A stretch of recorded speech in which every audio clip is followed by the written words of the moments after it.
स्वागत है आपका। मैं हूं प्रशांत चुरहे। शाम के 7 बजने को हैं। देश दिन भर से जुड़ी अहम खबरें लेकर हम हाजिर हैं। प्रधानमंत्री का अमेरिकी दौरा और ऐसे में उनके विरोधी इस पर हमला भी कर रहे हैं। दिल्ली के मुख्यमंत्री अरविंद केजरीवाल ने पीएम मोदी पर निशाना साधा है। उन्होंने कहा है कि पीएम मेक इन इंडिया की बजाय देश के लोगों में ही निवेश करें और उन्हें मजबूत बनाएं। प्रधानमंत्री नरेंद्र मोदी के dream project make in India पर दिल्ली के मुख्यमंत्री अरविंद केजरीवाल ने हमला बोला है। केजरीवाल ने कहा है कि पहले हम अपने लोगों में निवेश करें और उन्हें सक्षम बनाएं। मेक इन इंडिया अपने आप हो जाएगा। साथ ही उन्होंने ये भी कहा कि पूरी दुनिया में घूम घूम कर गिड़गिड़ाने से बेहतर है हम अपने लोगों को ऐसा बनाएं कि दुनिया हमारे दरवाजे पर आकर गिड़गिड़ाए। दूसरे देशों में जा जाके गिड़गिड़ाने से कि आप आइए हमारे यहाँ इन्वेस्ट कीजिए, मुझे नहीं लगता कोई इन्वेस्ट करने वाला है। हम उनके सामने गिड़गिड़ाएं। इससे अच्छा अगर जिस दिन हमने देश को तैयार कर लिया, जिस दिन मेक इंडिया हो गया, उस दिन ये पूरी दुनिया मेक इन इंडिया करने के लिए खुद बेताब रही। बीजेपी ने केजरीवाल पर पलटवार करते हुए जनता को भटकाने का आरोप लगाया है। आपको मैंडेट दिल्ली का मिला है, आप मेक दिल्ली करिए और हम मेक इंडिया कर रहे हैं, मेक इन इंडिया कर रहे हैं। जनता देख रही है दिल्ली में जिस प्रकार से अभी डेंगू की परिस्थिति है। मुझे लगता है आदरणीय अरविंद केजरीवाल जी को बाकी सभी राजनीति को छोड़कर दिल्ली में डेंगू के ऊपर कंसंट्रेट करना चाहिए। लोग बहुत परेशान हैं।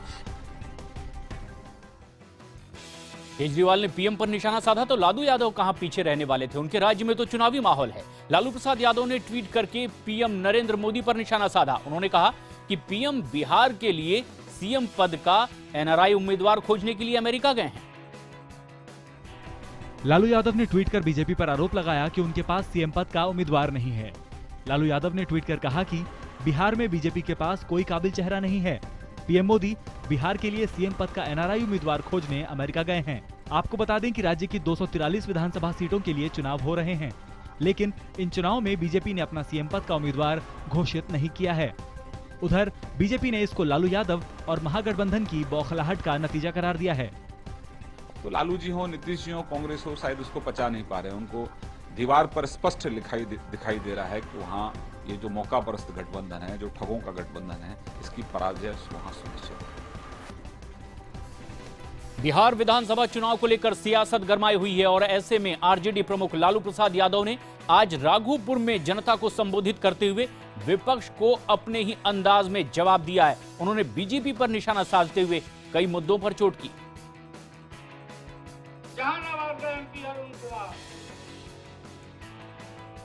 बीजेपी के टीम में है, बीजेपी के दफ्तर में बैठ के बयान दिया। क्या बयान दिया? नीतीश कुमार अगर कार्रवाई और आगे करेगा तो छाती तोड़ दिया जाएगा। छाती तोड़ दे।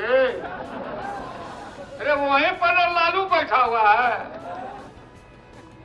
90 का पहले वाला जमाना नहीं है, इन 90 के बाद वाला जमाना है। लालू बीजेपी पर निशाना साध रहे थे तो वहीं बीजेपी अपनों के ही बैकफायर से भी आहत है। बिहार बीजेपी में सीटों के बंटवारे को लेकर घमासान खत्म होने का नाम नहीं ले रहा है और अब बीजेपी के विधायक विक्रम कुंवर ने सुशील मोदी पर पैसे लेकर टिकट बांटने का आरोप लगाया। बीजेपी में कल सांसद आर के सिंह ने पैसे लेकर टिकट बंटवारे का आरोप लगाया है। आज उसके एक विधायक विक्रम कुंवर ने कहा कि टिकट काटने की वजह उनको समझ नहीं आ रही। उन्होंने इसके लिए बीजेपी के नेता सुशील मोदी को जिम्मेदार ठहराया। टिकट काट करके किसी वर्कर को दिए रहते तो उतना हमको दुख नहीं होता जितना इन्होंने टिकट एक गलत आदमी, एक अपराधी प्रवृत्ति के साहबदीन के कभी साथ शूटर रहे उसके को भी इन्होंने टिकट दे दिया। और हमारे टिकट में कहूँ कारण नाथ वही मारा, मैं बैरी अपराधी है प्यारा, हमने आखिर कौन सा गुनाह किया? उन्होंने आरोप लगाया कि उनकी जगह एक आरोपी को टिकट दिया गया। उन्होंने अपने और अपने परिवार के लिए सुरक्षा की भी मांग की है। उन्होंने धमकी दी है कि वक्त आने पर वो सबकी पोल खोल देंगे। उधर बीजेपी ने कहा कि इस बारे में उन्हें कोई जानकारी नहीं है। आर.के. सिन्हा का जवाब राजनाथ जी ने दे दिया, मैंने सुशील मोदी ने दे दिया है।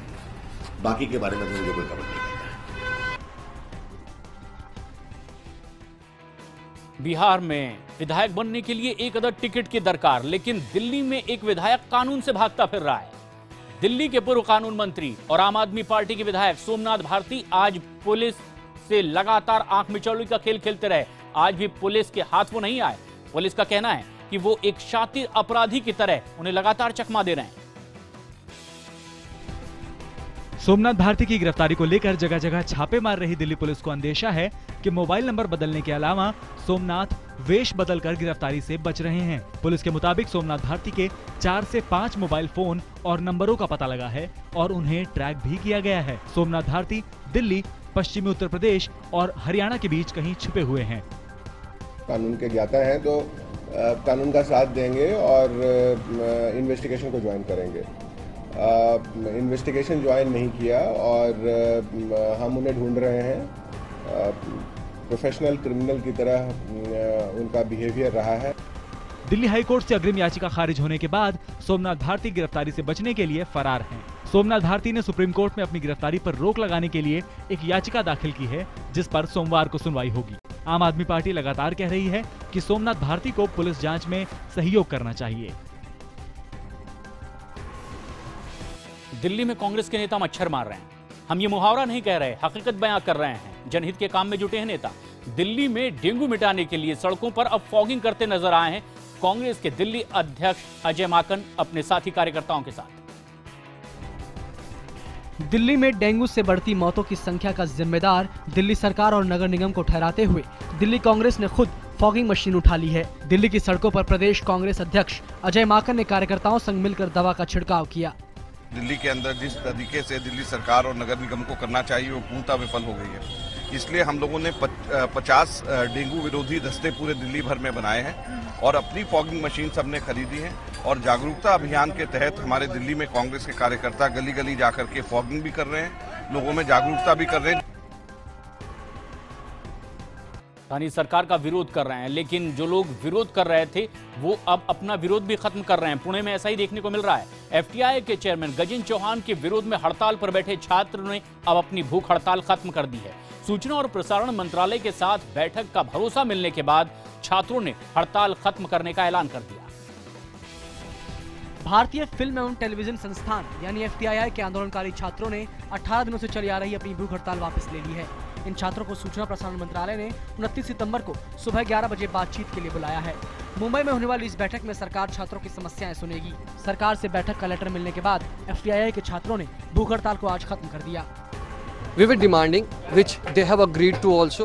So in totality, I see as like a new step for dialogue and confidence building measure and trust. आपको बता दें कि आंदोलनकारी छात्र एफटीआई के चेयरमैन पद पर अभिनेता गजेंद्र चौहान की नियुक्ति का विरोध कर रहे हैं। गजेंद्र चौहान की नियुक्ति को लेकर विपक्ष ने भी सरकार पर निशाना साधा है।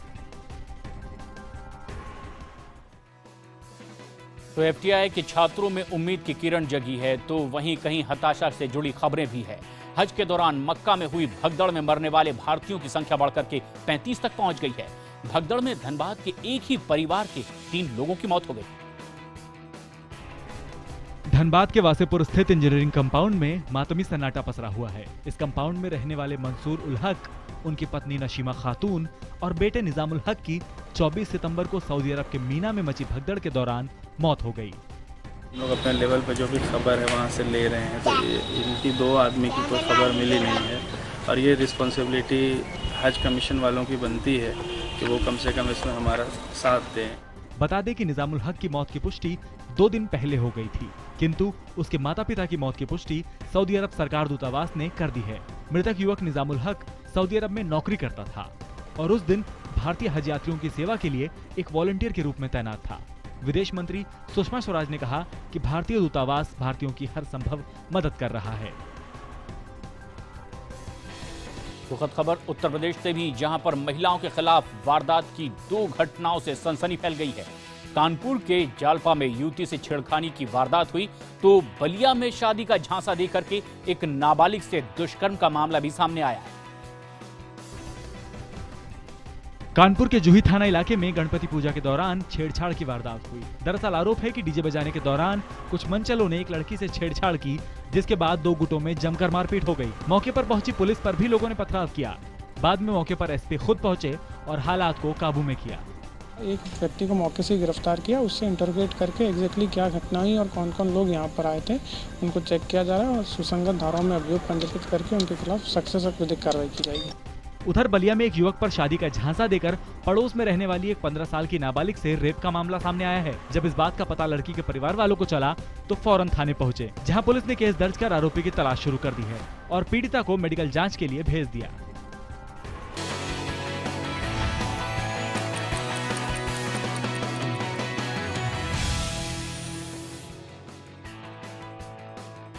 देश दिन भर की कुछ और अहम खबरों के साथ ब्रेक के बाद हम एक बार फिर हाजिर हैं। खबर लखनऊ से, जहां पौष गोमती नगर इलाके में कूड़े के ढेर में एक लाश मिलने से पूरे इलाके में सनसनी फैल गई। दरअसल अपराधियों ने एक शख्स को धारदार हथियार से काटकर यहां फेंक दिया। गोमती नगर के एक मॉल के पास अचानक लोगों की भीड़ जुटने लगी तो पता चला कि वहां एक शख्स की लाश पड़ी है। मौके पर पहुंची पुलिस ने आसपास के लोगों से लाश की शिनाख्त करने को कहा। बताया जा रहा है कि ये लाश एक मैकेनिक की है। मौके पर पहुंचे उसके परिवार वालों ने बताया कि आज सुबह 5:30 बजे वो घर से निकला था। मृतक के परिवार में उसके बूढ़े माता पिता, उसकी पत्नी और 2 बेटियां हैं। घर वाले कुछ लोग बोले कि ऐसा 7 साढ़े 7 बज गया, अभी तक वहाँ से वापस नहीं आया है, तो ढूंढने के लिए आए यहाँ पे। इधर से ढूंढ उनके कुछ लोग चले गए वापस, तो बोले हमको अभी मुलाकात हुई नहीं, मिले नहीं है। तो कुछ लोग यहाँ फिर दोबारा इधर आए हुए थे, तो किराएदार वगैरह वो बताया कि वहाँ विक्रम डेड बॉडी पड़ी हुई है। मौके पर पहुंची पुलिस ने डॉग स्क्वाड को बुलाया और उसके बाद तफ्तीश शुरू कर दी। मौका वारदात से पुलिस को कुछ सुराग भी हाथ लगे। घर वालों का दावा है कि मृतक आज सुबह 5 बजे घर से निकला था, लेकिन पहली नजर में लाश पुरानी लग रही है। प्रथम दृष्टया लग रहा है कि जैसे उसकी हत्या हुई है। अभियोग पंजीकृत किया जा रहा है और इसकी विवेचना की जाएगी। पुलिस ने लाश को पोस्टमार्टम के लिए भेज दिया है और मृतक के कॉल डिटेल को खंगाल रही है। यहां पुलिस अपराधियों को तलाश रही, लेकिन गुड़गांव में पुलिस की एक पहल कारगर साबित हो रही है। ऑपरेशन रोमियो ने अब अपना रंग दिखाना शुरू कर दिया है। गुड़गांव पुलिस ने शराब पीते हुए पकड़े हैं 66 लड़के और 18 लड़कियां भी। गुड़गांव के सहारा मॉल के पीछे शराब पीकर हंगामा करने वालों को पुलिस ने दिखाया जेल का रास्ता।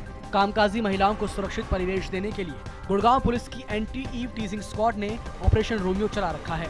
इसी के तहत कल रात शराब पीकर हंगामा करने वाले 66 लड़कों और 18 लड़कियों को पुलिस गिरफ्तार कर ले गई।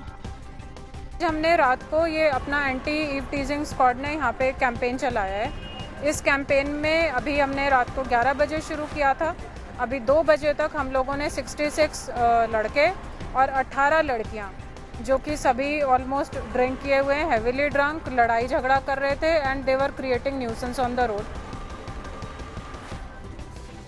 और ये सब हो रहा था मौज मस्ती के नाम पर, लेकिन परंपरा के नाम पर क्या हो रहा है? तस्वीरें हम आपको दिखाते हैं गुजरात से, जहां जूनागढ़ में गणपति विसर्जन से एक दिन पहले ही आयोजित एक खास कार्यक्रम में बीजेपी सांसद ने जमकर नोट उठाए हैं और ऐसे में बीजेपी के नेता और कुछ उनके साथी भी बप्पा की आरती के दौरान इसी तरह नोट लुटाते हुए देखे गए।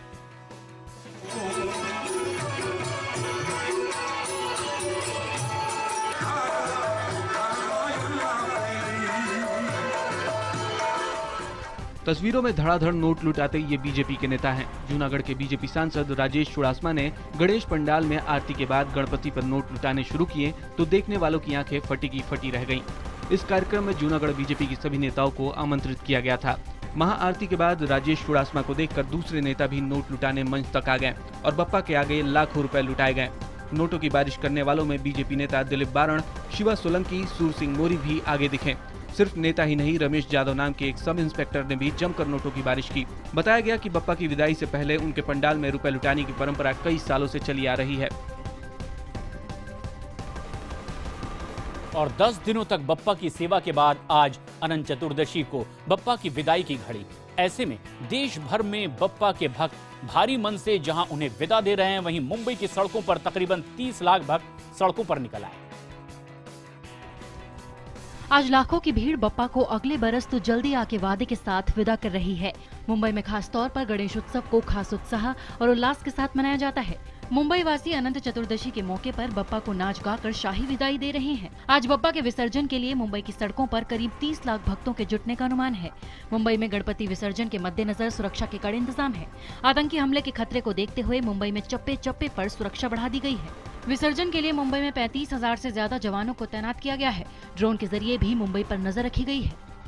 सभी प्रमुख अहम गणपति यहाँ से जाते हैं और आधे से ज्यादा मुंबई यहाँ उमड़ आती है। बाप्पा के दर्शन करते हैं, बाप्पा के आशीर्वाद लेते हैं और बाप्पा को आंखों में आंसू लाते हुए विदा भी करते हैं। देश दिन भर में फिलहाल इतना ही।